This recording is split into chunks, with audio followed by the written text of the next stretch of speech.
नमस्कार, आप देख रहे हैं मध्य प्रदेश दूरदर्शन। मैं हूं आपके साथ सुनील विश्वकर्मा और आप सभी का स्वागत है कृषि दर्शन के आज के अंक में। कृषि दर्शन एक ऐसा कार्यक्रम जिसमें हम गांव किसान और खेत खलिहान की बात करते हैं, लेकिन आज हम आपको खेतों की मेड़ों से थोड़ा आगे ले आए हैं। एक ऐसी दुनिया में ले आए हैं जहां पर फूलों और रंगों की सौगात है। और आज हम जानेंगे मध्य प्रदेश की राजधानी भोपाल के एक ऐसे मंच पर मौजूद हैं जहां पर गुलाब प्रदर्शनी लगी हुई है और इस प्रदर्शनी में हज़ारों ऐसी गुलाबों की किस्में दी गई हैं जिनकी जानकारी हम लेंगे और जानेंगे कि आखिर इन गुलाबों की किस्मों की औपचारिकता और उपयोगिता हमारे किसान भाइयों के लिए कितनी खास है। तो आइए करते हैं कृषि दर्शन कार्यक्रम की शुरुआत।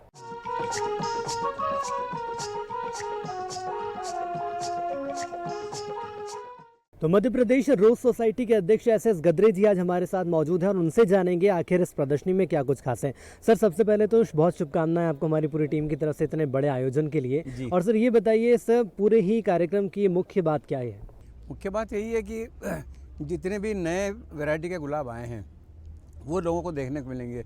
पिछले साल के मुकाबले इस बार करीब 10% नई वैरायटी आई है और डच वैरायटी भी कई आजकल आ गई है नई, वो भी इस बार देखने को आपको मिलेगी। जी, इसके अलावा सर ये आपसे समझना चाहेंगे, जो किसान भाई आते हैं और जो खेत फूलों की पैदावार करना चाहते हैं उनके लिए ऐसे आयोजन होना कितनी बड़ी बात होती है, क्योंकि ये सारे गुलाब देखना बहुत मुनासिब नहीं होता लोगों के लिए। देखिए, हमने जब से प्रदर्शनी शुरू की है उसके बाद से ये हुआ कि किसानों के लिए आप क्या कर रहे हैं, तो हमने एक स्पेशल कल्टीवेटर्स के लिए एक सेक्शन अलग से रखा और ग्रीन हाउस में जो वो प्रोड्यूस करते हैं उनके भी प्रादर्श यहाँ रखते हैं और उनको भी हम इनाम देते हैं, उनको ट्रॉफीज़ भी देते हैं। बिल्कुल सर, इस तरह के आयोजन किए जाते हैं, उससे किसानों को आखिर कितना प्रोत्साहन मिलता है फूलों की खेती आगे बढ़ाने के लिए? निश्चित रूप से आप देखिए, आज मध्य प्रदेश करीब अग्रणी हो चुका है फूलों की खेती में। जब यहाँ पे अब हम लोग बाहर बेंगलोर से और इधर उधर से गुलाब मंगाते थे, अब मध्य प्रदेश से बाहर जाने लगे हैं गुलाब। यही उसकी सफलता है। बिल्कुल, ये आपसे समझना चाहेंगे, नर्सरी में क्या प्रशिक्षण भी दिया जाता है लोगों को? जी, हम लोग मध्य प्रदेश रोज सोसाइटी की तरफ से साल में 4 वर्कशॉप करते हैं जो फ्री ऑफ कॉस्ट होते हैं। जो भी आना चाहे आ सकता है। इसमें हम गुलाब को किस तरह से लगाया जाता है, किस तरह से उसकी देखभाल की जाती है, मानसून में कैसे की जाती है, फिर आप जब यहाँ लाते हैं फूल तो उनको कैसे लाया जाता है, किस तरह से उनको ज़्यादा दिन तक टिका सकते हैं आप, इसका प्रशिक्षण हम लोग हर साल देते हैं। इसके अलावा सर ये भी देखा गया है कि जो आम जनता है वो चाहती है घरों में भी ऐसे फूल उनके लगे, उनके बगीचे में लगे। इसके लिए क्या कुछ सावधानियां उन्हें रखनी चाहिए, अगर इस विषय में आप जानकारी दें तो? देखिए, हमने इसीलिए वर्कशॉप हम करते हैं। इसके अलावा गुलाबों के बगीचों की भी प्रतियोगिता होती है जिसमें हम लोग उनके घर जाते हैं, घर जाके उनकी समस्या अगर कुछ है तो वो भी हम उनको सुलझाते हैं कि इसको क्या करना चाहिए, किस तरह से उन्होंने जो गुलाब लगाया उसमें क्या गलती है और उनको क्या ठीक करना चाहिए, हम उनको बताते हैं। अभी हमारा जजिंग हुआ है तो करीब 70 बगीचे हमने देखे हैं और वहाँ जाके उनको बताया भी है क्या करना चाहिए। चलिए वापस इसी प्रदर्शनी पर हम आते हैं। ये आपसे समझना चाहेंगे तकरीबन कितने ऐसे गुलाब हैं जो इस वक्त इस प्रदर्शनी में मौजूद हैं, अलग अलग किस्मों के? अलग अलग किस्मों के लगभग समझ लीजिए सब मिला के 6 से 7 हज़ार गुलाब आए हैं।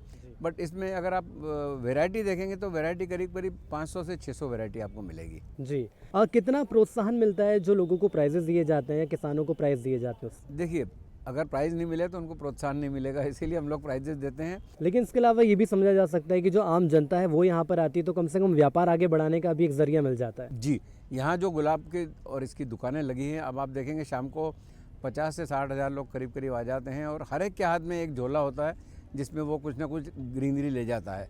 इससे निश्चित रूप से ग्रीनरी में बढ़ोतरी होती है भोपाल के। इसके अलावा सर ये भी आपसे जानना चाहेंगे, गुलाब के अलावा हम दूसरे पौधे भी यहाँ पर देख रहे हैं, तो जो नए व्यापारी हैं उनके लिए ये मंच आखिर कितना खास हो जाता है? देखिए, जो भी नया अगर कोई प्रोडक्ट लाता है और यहाँ लाता है तो निश्चित रूप से जब आदमी देखता है कुछ नई चीज़ है तो यहाँ से ख़रीद के ले जाता है और उसकी फिर उत्सुकता बढ़ती है कि भाई ये क्या चीज़ है, तो वो ज़्यादा से ज़्यादा खरीदता है। आप देख रहे हैं पिछले कुछ सालों में जिप्सोफिलिया है या दूसरी और भी नई नई चीज़ें आई हैं तो अब वो लोग काफ़ी खरीदने लगे हैं।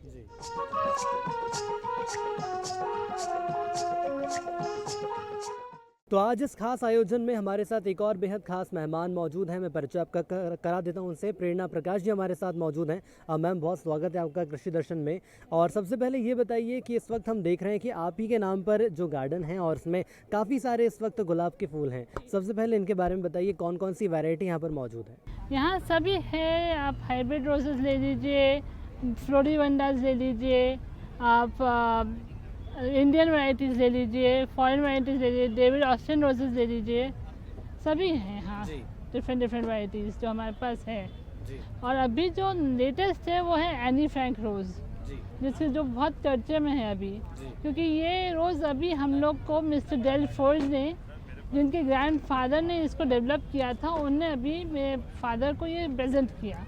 तो ये वन ऑफ द काइंड है अभी, और हम कोशिश करेंगे कि आगे इनको और लिया जाए। मैम, ये बताइए कि ऐसे रोजेस को सहेजना या संभालना कितनी बड़ी चुनौती हो जाता है आपके लिए? देखिए, जैसे एक बच्चे को संभालना पड़ता है, वैसे ही रोजेस को भी संभालना पड़ता है। ये एक दिन का काम नहीं है, ये बहुत सालों की मेहनत है, बहुत लोगों का लगन है, और आपका खुद का लगन है। बिल्कुल। ये देखने को मिलता है मैम कि अगर हम आम जनता की बात करें तो उनकी कोशिश रहती है कि जो हमारे घर के गार्डन रहते हैं उसमें भी इतने अच्छे रोजेस लगें, लेकिन पॉसिबल नहीं हो पाता। तो उन्हें क्या मैसेज देना चाहेंगे आप? नहीं, देखिए, अब आप अगर आप चाहेंगे कि इंस्टेंट मैगी जैसे 2 मिनट में मिल जाए तो वो तो होएगा नहीं। आपको अपना टाइम देना पड़ेगा, जो आजकल लोगों के पास कम है। लोग काम करते तो वो उतना टाइम नहीं दे पाते, लेकिन टाइम देंगे तो होएंगे। तो इससे पहले दर्शकों को हमने जाना कि अगर आपको घरों में इतने अच्छे फूल लगाने हैं तो उसके लिए आपको क्या करना चाहिए। लेकिन अब यदि हम बात कर लें जलवायु की या क्लाइमेट की बात कर लें, तो मैम फूलों के लिए सबसे बेहतर क्लाइमेट कौन सा रहता है? सबसे बेहतर क्लाइमेट होता है ये जो ठंड का मौसम होता है हमारे इधर, जो दिसंबर से फरवरी का होता है। इसमें सबसे अच्छे उनके ग्रोथ होती है और सबसे अच्छे कलर्स आते हैं। सबसे ज़्यादा उनको यही मौसम पसंद है, जो ठंड का मौसम होता है थोड़ा। जी। इसके अलावा ये भी देखा गया है कि जैसा कि आपने इससे पहले बताया कि जैसे बच्चों की देखभाल की जाती है, वैसे हमें फूलों की भी देखभाल करनी रहती है। अब बीमारियों से बचाने के लिए क्या किया जाता है? देखिए, अभी बीमारियां तो बहुत तरह की होती है। उसको सबसे पहले हमें ये जानना चाहिए कि किस कारण से बीमारी हो रही है। कभी सॉइल के कारण होती है, कभी क्लाइमेट, कभी ज़्यादा वाटरिंग के कारण होती है। तो सबसे पहले ये समझने की ज़रूरत है कि क्या किससे प्रॉब्लम हो रही है, और फिर हमारे MP रोज सोसाइटी वर्कशॉप्स करती रहती है इन सब चीज़ों पे, तो उन पे जाए तो ज़्यादा जानकारी मिलेगी आपको जी, कि कैसे बचाना है, या उनसे पूछें तो बताएंगे वो आपको। बिल्कुल। आपसे ये भी समझना चाहेंगे, यदि बीमारी की हम बात कर लें तो ये भी देखा जाता है कि फूलों में बीमारियां भी जल्दी देखने को मिलती हैं। शुरुआती लक्षण क्या रहते हैं, इस विषय में कुछ जानकारी दीजिए। सबसे पहले आपको उनके पत्तियों को देखना चाहिए, क्योंकि सबसे पहले पत्तियों पे पता चलता है कोई ब्लैक स्पॉट हो रहे हैं या उनमें छेद हो रहे हैं। दूसरा, आपके पेटल्स, जो फ्लावर पेटल्स होते हैं, उनमें कोई डिसकलरेशन हो रहा है या उनमें कुछ ऐसी प्रॉब्लम हो रही है कि नहीं। इसके अलावा ये भी समझना चाहेंगे, आम जनता की हम बात कर लें तो उनके द्वारा ये कहा जाता है कि घरों में कटाई छटाई बहुत ज़रूरी हो जाती है, ख़ास तौर पर गुलाब की कलमों के लिए। उस विषय में क्या कहेंगे आप? देखिए, कटाई छटाई बहुत ज़रूरी होती है, तभी एक गुलाब असली में ग्रो करता है, और उसका भी एक स्पेसिफिक टाइम होता है, जो हम लोग हमारे इधर बोलते हैं भोपाल में अक्टूबर के आसपास। तो खटाई जब तक नहीं करेंगे तब तक नए गुलाब नहीं आएंगे और पुराने गुलाबों को ग्रोथ करने का मौका नहीं मिलेगा। बिल्कुल, बिल्कुल सही बात आपने बोली। इसके बाद यदि हम खाद या उर्वरक की बात कर लें तो वो आखिर पौधों की सेहत के लिए कितना ज़रूरी हो जाता है? देखिए, पौधों के लिए खाद बहुत ज़रूरी है, क्योंकि हम हर चीज़ आपको सिर्फ सॉइल से नहीं मिल सकती, सिर्फ मिट्टी से नहीं मिल सकती। जब तक आप मिट्टी को उपजाऊ नहीं बनाएंगे तब तक वो फ़ायदेमंद नहीं रहेगी। तो खाद डालना बहुत ही ज़रूरी है। क्या कोई घरेलू खाद भी रहती है जिसका उपयोग हम कर सकते हैं या घर पे भी खाद बना सकते हैं? जी बिल्कुल, घर पे बिल्कुल खाद बना सकते हैं हम। जो हमारे जो घर के वेस्ट निकलते हैं, जो छिलके होते हैं, उन्हें डालकर, उन्हें कंपोस्ट करके बहुत सारे तरीके के खाद आप बना सकते हो घर पे। अच्छा, इसके अलावा ये पानी की मात्रा के बारे में भी जानकारी दीजिए कि आखिर पानी कितनी मात्रा में देना पौधों को सही रहता है?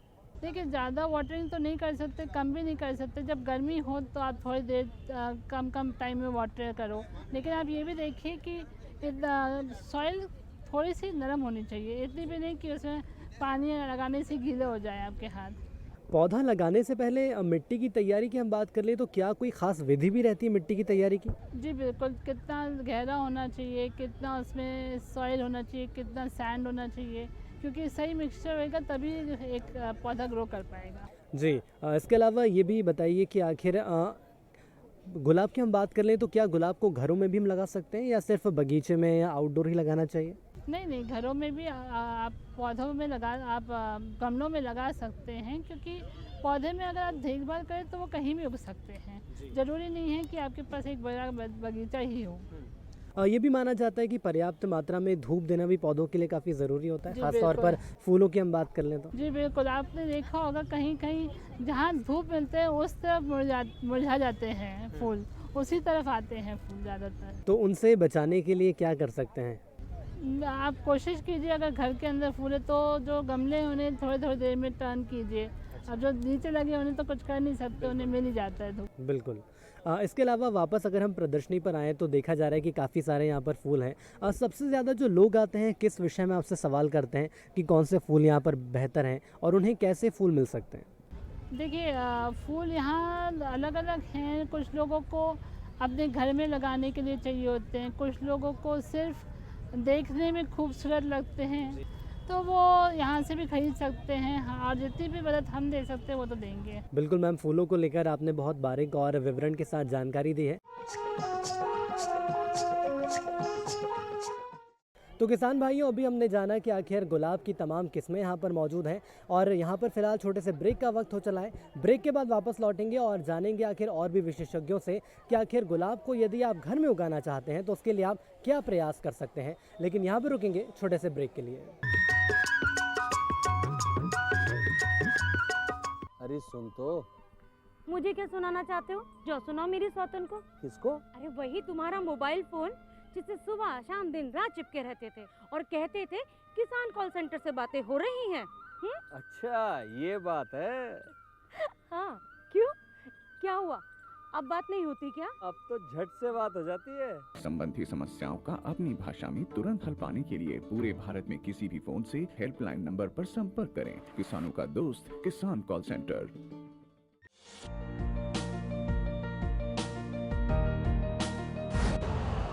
यूरिया का स्वदेशी उत्पादन 70 लाख टन बढ़ाने के लिए 6 उर्वरक संयंत्रों का उद्धार किया जा रहा है।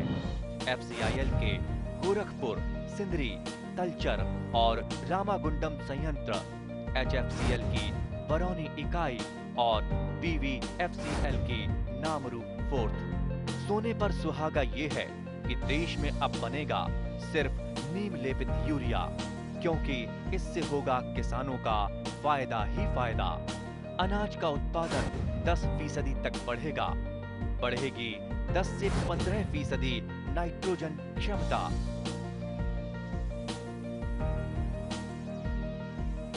तो ब्रेक के बाद किसान भाइयों, एक बार फिर आप सभी का स्वागत है। अब आगे बढ़ेंगे और जानेंगे कि आखिर यदि आप घर में गुलाब के पौधे लगाना चाहते हैं, गुलाब की किस्में लगाना चाहते हैं, तो आपको क्या कुछ सावधानियां रखनी होंगी। तो इस गुलाब प्रदर्शनी में हम मौजूद हैं और हमारे साथ दीपा प्रकाश जी मौजूद हैं, बहुत खास मेहमान हैं। और सबसे पहले मैम, मैं आपसे समझना चाहूँगा, आने वाले समय में बहुत बड़ी जिम्मेदारी आपको मिलने वाली है। साल 2028 की बात कर लें तो वर्ल्ड फेडरेशन के तौर पर एक बहुत बड़ा आयोजन किया जाने वाला है, उसकी जानकारी दें आप। जी, वर्ल्ड फेडरेशन रोज सोसाइटी जो है वो दुनिया की एक ऐसी संस्थान है जिसमें 39 देश समलगमित है।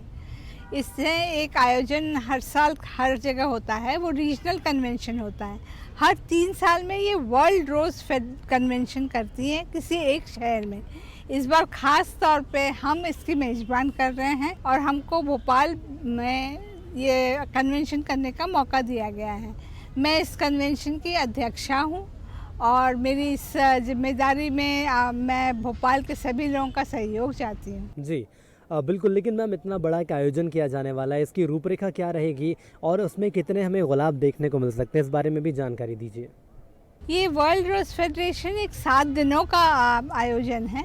इसमें गुलाब शो तो सिर्फ दो ही दिन है और ख़ास तौर पर बाहर से गुलाब आने का हम सोचते हैं कि नहीं पॉसिबल होगा।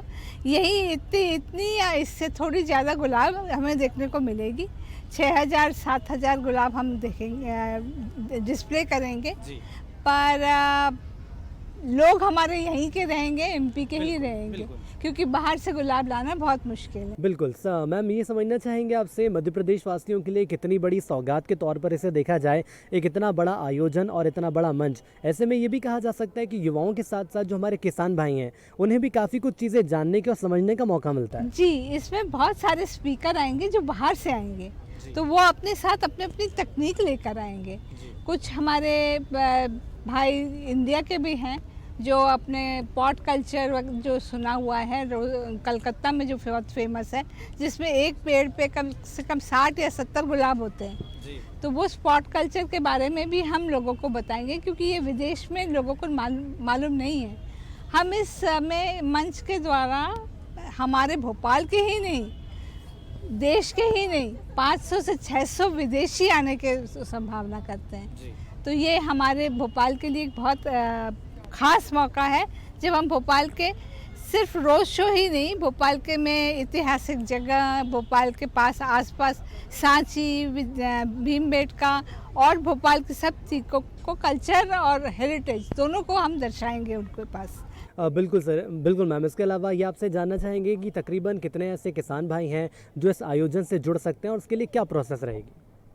अभी किसान भाइयों का प्रोसेस तो अभी फाइनलाइज नहीं हुआ है, पर इनके लिए सेशन हम रखेंगे जो हम एडवर्टाइज करेंगे। 2027 की जनवरी से इसका एडवर्टाइजमेंट शुरू होगा और हम चाहेंगे कि वो जुड़ के थोड़े बहुत हमारे कन्वेंशन के पार्ट बन सके। ये 7 दिनों का जो प्रोग्राम है वो शुरू होता है 7 जनवरी 2028 से, और पहले दिन तो हम सिर्फ लोगों को रजिस्ट्रेशन वगैरह करेंगे। दूसरे दिन हम इंट्रोडक्शन में एक डांस या कुछ कल्चरल प्रोग्राम रखेंगे। उसके बाद से हमारे कन्वेंशन शुरू हो जाते हैं।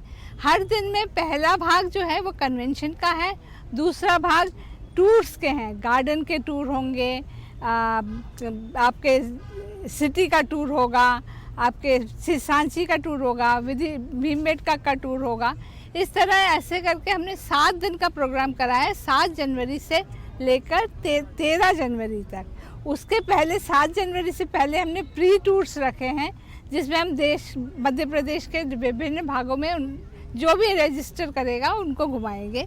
और 14 तारीख से 10 दिन का पोस्ट टूर रखा है, जिसमें हम उनको मध्य प्रदेश के ही खास साइट्स लेके जाएंगे। ओरछा, ग्वालियर, जबलपुर, आगरा, दिल्ली से वो रवाना हो जाएंगे विदेशवासी लोग। तो कुल मिलाकर मैडम ये माना जा सकता है कि मध्य प्रदेश की जो खास जगह हैं उन्हें भी एक्सप्लोर करने का यहाँ के लोगों को एक बड़ा मौका मिलेगा। जी, मैं इसको सोचती हूँ कि एक को टूरिज्म मैप में आना चाहिए भोपाल, और भोपाल एक रूस सिटी के नाम से जाना जाए, और ये यहाँ पे ज़्यादा से ज़्यादा टूरिज्म आए और ज़्यादा से ज़्यादा हमको टूरिज्म से फ़ायदा हो। मैम ये आपसे समझना चाहेंगे, टूरिज्म की आपने बात करी है, तो कृषि के सेक्टर में कितनी ख़ास बात हो जाती है टूरिज्म को लेकर, क्योंकि ये भी देखा जाता है कि कई ऐसे किसान भाई हैं जो दूसरी जगह जाकर अपनी फसल बेचना चाहते हैं या वहाँ से व्यापार हासिल करना चाहते हैं। इसके लिए हम लोग मध्य प्रदेश सरकार को भी साथ चाहते हैं, क्योंकि आजकल यहाँ से फसल बेचना कृषि भाइयों के लिए थोड़ा मुश्किल का काम है, क्योंकि बहुत सारे रजिस्ट्रेशन के प्रोसेस हैं। हमारे बहुत विदेशी लोग चाहते हैं कि यहाँ से फसल लेके जाएं, या यहाँ पे कोई छोटा सा वो लगाएं जिससे वो हाइब्रिडाइज कर सकते हैं। बिल्कुल उम्मीद करते हैं कि जो आयोजन आपके द्वारा किया जाने वाला है उसको न सिर्फ आम जनता का बल्कि सरकार का भी साथ मिले। हमारे साथ जुड़ने के लिए आपका बहुत धन्यवाद।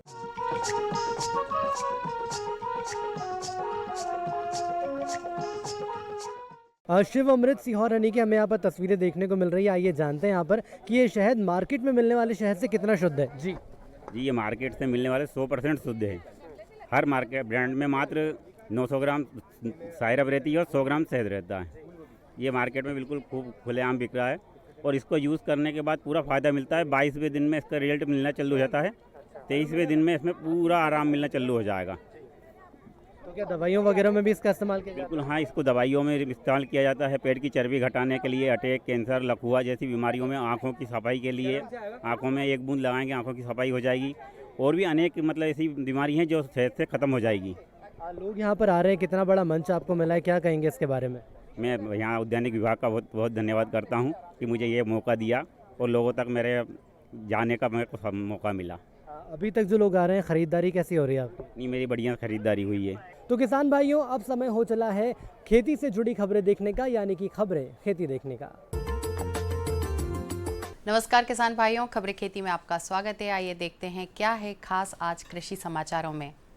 समर्थन मूल्य पर धान खरीदी, मटर की फसल में कीट नियंत्रण, टमाटर में झुलसा रोग, आम के बागों में गुच्छा मुच्छा रोग, मल्टी क्रॉप प्लांटर और पुष्प विकास योजना। और अब खबरें विस्तार से। खाद्य नागरिक आपूर्ति एवं उपभोक्ता संरक्षण मंत्री श्री गोविंद सिंह राजपूत ने बताया कि अभी तक 6,56,875 किसानों से 43,17,504 मीट्रिक टन धान की खरीदी न्यूनतम समर्थन मूल्य पर की जा चुकी है। धान का न्यूनतम समर्थन मूल्य 2,369 रुपये प्रति क्विंटल है। उन्होंने किसानों से आग्रह किया कि निर्धारित समय पर स्लॉट बुक जरूर करा लें। धान की खरीदी 20 जनवरी 2026 तक की जाएगी।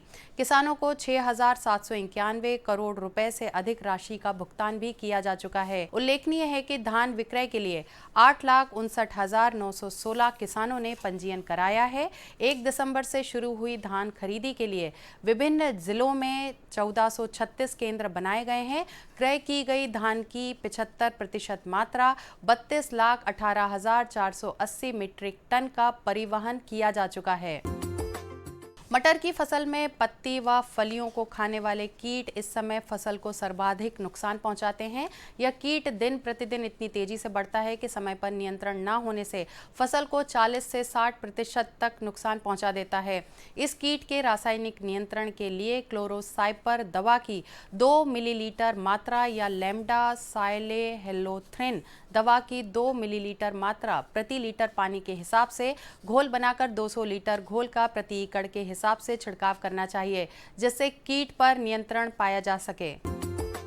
आपने देखा होगा कि टमाटर की फसल में नीचे की पत्तियां पीली पड़कर मुरझाकर सूख जाती हैं, जिसका अगर समय पर ध्यान ना रखें तो यह बीमारी ऊपर की ओर बढ़ती है व पूरा पौधा मुरझाकर सूख जाता है। यह बीमारी आलू की फसल में भी पाई जाती है। यह बीमारी नमी की अधिकता व नाइट्रोजन उर्वरक की अधिकता के कारण लगती है। इसके लक्षण अगर आपको खेत में दिखाई दें तो इसके नियंत्रण के लिए आप रीडोमेल 30 ग्राम एवं स्ट्रेप्टोसाइक्लिन 1.5 ग्राम को प्रति टंकी यानी 15 लीटर पानी में घोल बनाकर 200 लीटर घोल का छिड़काव प्रति एकड़ के हिसाब से करें।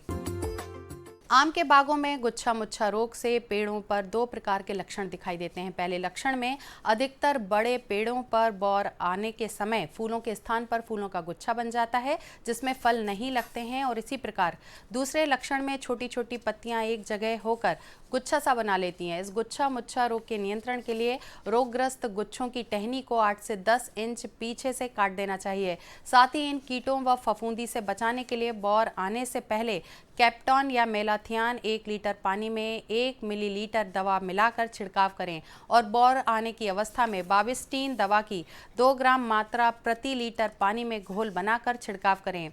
यह छिड़काव 7-7 दिन के अंतराल पर 3 बार करें। बहुफसली बोनी मशीन द्वारा मक्का, मटर, मूंगफली, सूरजमुखी, सोयाबीन, बाजरा, चना और कपास के बीज बोने के लिए प्रयोग किया जाता है। उक्त बीजों का अंतर रखने के लिए कतार से कतार एवं पौधे से पौधे की दूरी निश्चित रहती है। इस यंत्र से एक से अधिक फसलों की बुवाई की जा सकती है और एक ही समय में की जा सकती है। मध्य प्रदेश में फूलों के क्षेत्र में विस्तार एवं उत्पादन में वृद्धि करने के लिए पुष्प विकास योजना चलाई जा रही है, जिसमें गुलाब, रजनीगंधा, ऑस्टर, गेंदा, गुलदाउदी आदि प्रमुख फूलों के लिए 400 वर्ग मीटर पर किसानों के यहाँ प्रदर्शन डाले जाते हैं, जिसमें प्रति प्रदर्शन बीज, पौध, बल्ब, सर्कस पर 4,000 रुपये के आधार पर प्रति प्रदर्शन 75% या अधिकतम 3,000 रुपये जो भी कम हो का अनुदान दिया जाता है। और अधिक जानकारी के लिए किसान ग्रामीण उद्यान विस्तार अधिकारी से संपर्क कर सकते हैं। तो किसान भाइयों, आज कृषि समाचारों में फिलहाल इतना ही और इसी के साथ दीजिए अनुमति। नमस्कार।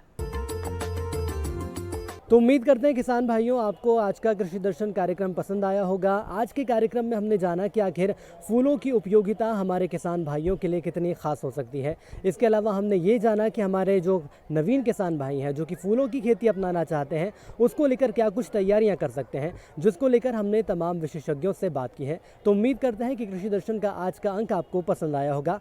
हमारी पूरी टीम को दीजिए इजाज़त। नमस्कार।